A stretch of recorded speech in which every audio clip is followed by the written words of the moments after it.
Hello, wonderful people of the great World Wide Web. The goal was Nordkapp, now it's time to find my way home. Still traveling on a budget, but due to some bike issues, a few things have changed. We'll get to that later. In the last episode, I explored the Lofoten Islands. This time, I continue south on a 900-kilometer ride toward Atlanterhavsveien, Norway's Atlantic Ocean road. Let's find out what's next.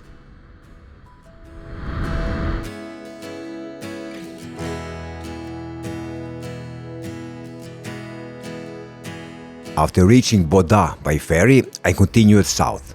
Evening was closing in and my only goal was to find a good spot for the night. The original plan looked like this, until the rain convinced me otherwise. The next morning, happy to see the rain has chosen someone else's day to improve, I continued riding south. I really enjoyed the ride across the wonderfully rugged Saltfjellet plateau. It also marked my second crossing of the Arctic Circle, this time in the opposite direction.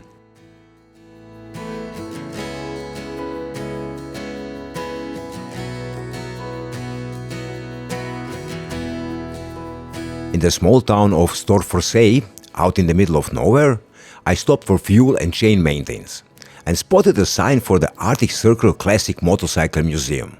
Of course, I couldn't just pass it by. It was definitely worth the visit. Great collection of old bikes and bits from the past, and the owner and his son were really friendly.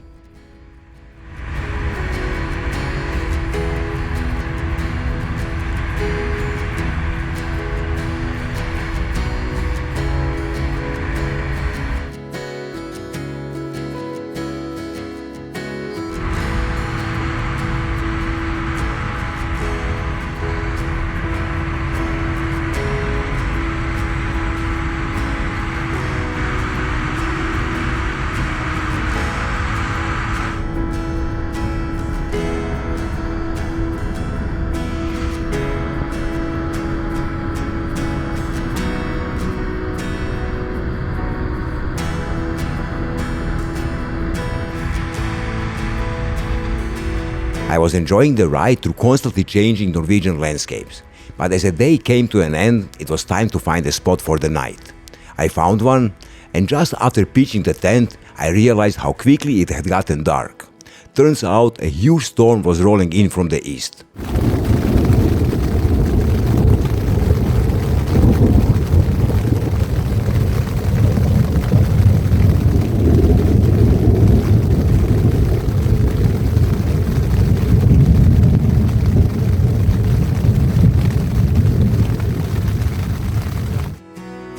Luckily, the rain was gone by morning. After packing my stuff and enjoying one of my favorite smells, the forest after rain, I continued my ride.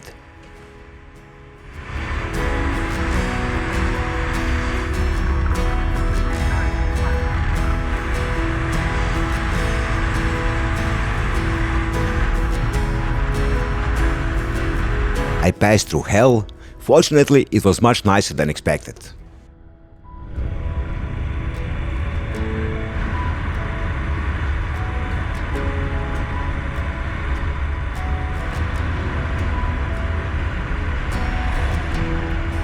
At one point, I thought, there is no way I'm riding through half of Norway without at least a little of Norwegian dust and gravel. So I plotted a shortcut and off I went into the wilderness.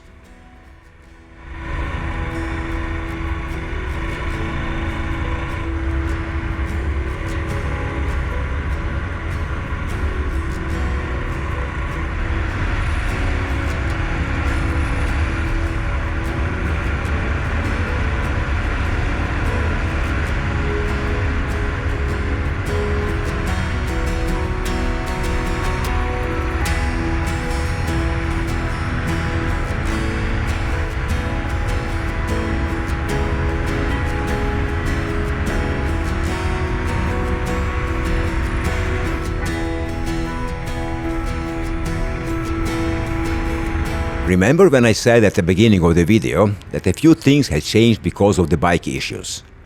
Let me explain what I meant by that. I'd be lying if I said the bike issues didn't influence the decision making for the rest of this trip. They did, and they had a noticeable impact on where I choose to go next. Yes, I found a temporary fix for the strange vibrations/jerking, keeping the chain in perfect condition and constantly adjusting the slack. But I no longer felt fully confident in the bike. As much as I wanted to get home quickly, taking the shortest route possible, I also didn't want just to ride straight home without experiencing at least a few more places along the way. So I made a compromise. I decided not to continue all the way to the southernmost parts of Norway. And I also skipped some sections of that Norway, which had originally been part of the plan for the ride home. Instead, I sat down and made a rough plan with a few key waypoints. The first was Lofoten, which had already been part of the original plan. After that, I would make the 900-kilometer ride to the Atlanterhavsveien, Norway's Atlantic Ocean road. That way, I would still be moving south, closer to home, while continuing to explore Norway. From there, I would gradually start heading east and southeast towards Sweden. I'll keep the rest of the route for myself for now. I don't want to spoil the final episodes of this series. Let's just say I picked a couple of pretty epic spots along the way.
I was really glad I took this shortcut.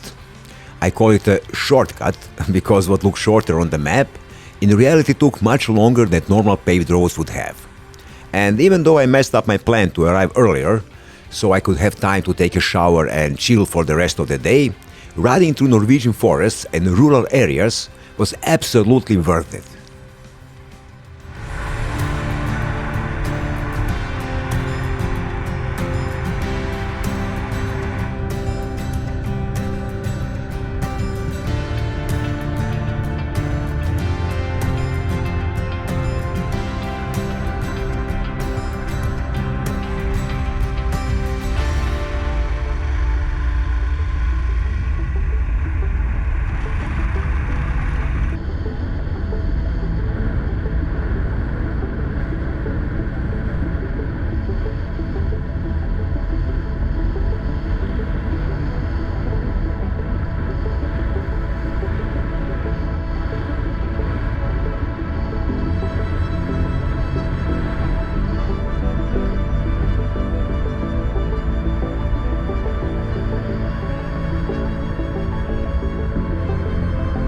Another short ferry ride, and I made my way to a campsite.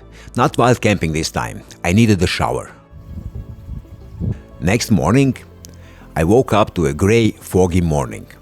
But I wasn't in a rush. I had planned only about 200 kilometers for the day, giving myself plenty of time to enjoy the two places I wanted to visit. And my first goal, Atlanterhavsveien, the Atlantic Road, was only around 80 kilometers away.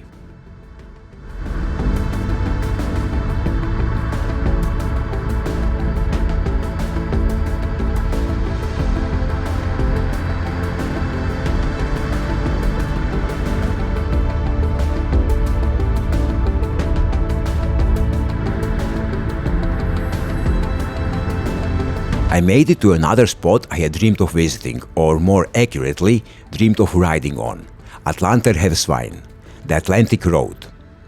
Opened in July 1989, it's just over 8 kilometers long, and it hops across a chain of small islands connecting Averey to the mainland across 8 bridges.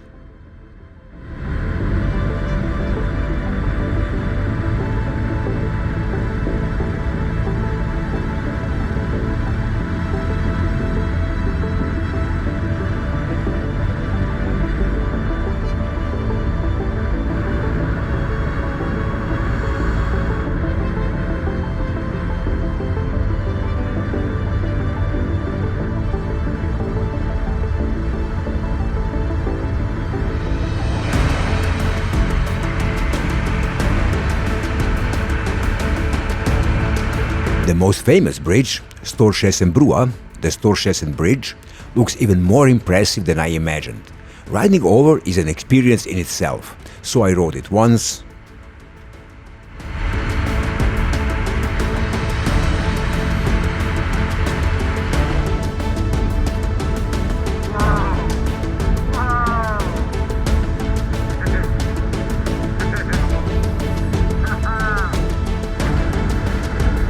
and one more time.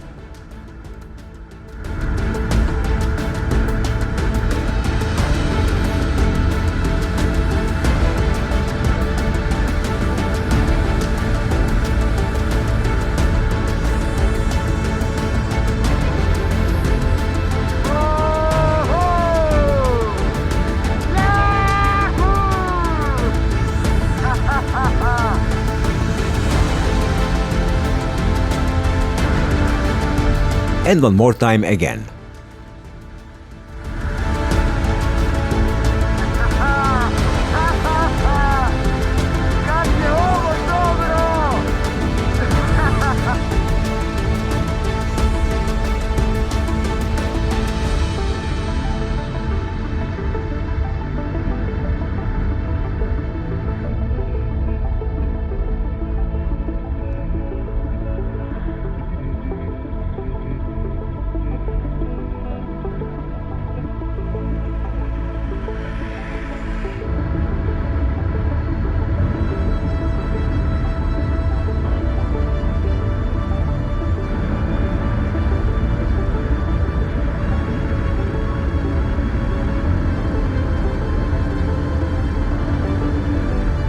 And with me full of impressions, leaving Atlanterhavsveien, the Atlantic Road, behind, I'll finish this episode here.